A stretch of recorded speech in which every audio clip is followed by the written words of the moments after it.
Well, there's a lot of legends about the background on the non-operating school districts, and it has to do with towns breaking off from other towns for various reasons.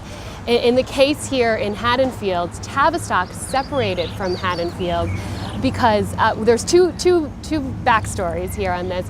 One is that Tavistock has a country club, and they want to be able to serve drinks there, and Haddonfield is a dry town.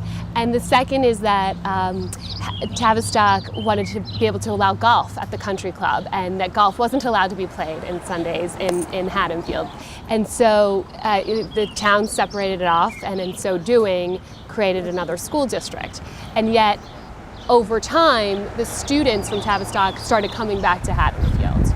I think in each non-operating school district, it's a unique circumstance about what's happened. And in some cases, the non-ops actually ran schools, but over time they realized it wasn't very cost efficient to do it, and so they made an arrangement with a neighboring school district. Probably at that point, that's when they should have decided to actually merge with the other school district, because that would have made the most sense. Since 1951, there have been only 10 consolidations in the state of New Jersey with regard to schools. We are taking a step in this time frame to bring about 26.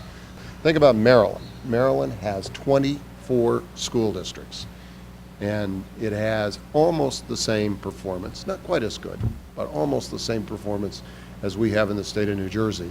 And they have dramatically less cost with roughly the same population.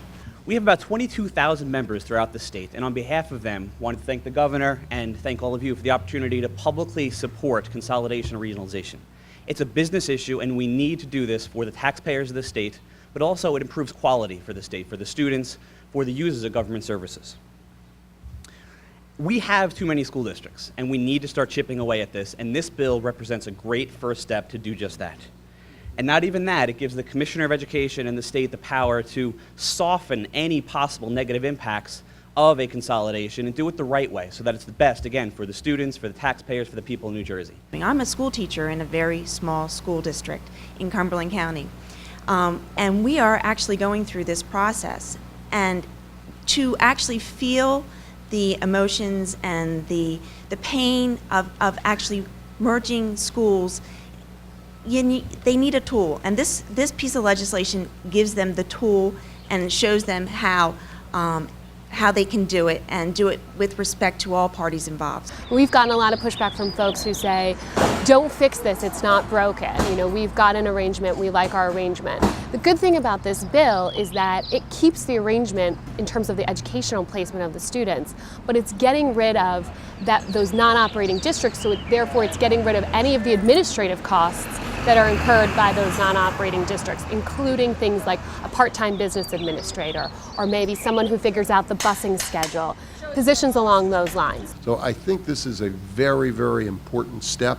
I can't understand why it took us from 1969 to today, but this group of legislators, and I hope you know this governor, are committed to making sure that we drive to those efficiencies, that we reduce the size of government where it is appropriate, and that we make sure that we maintain the quality of services as we go forward.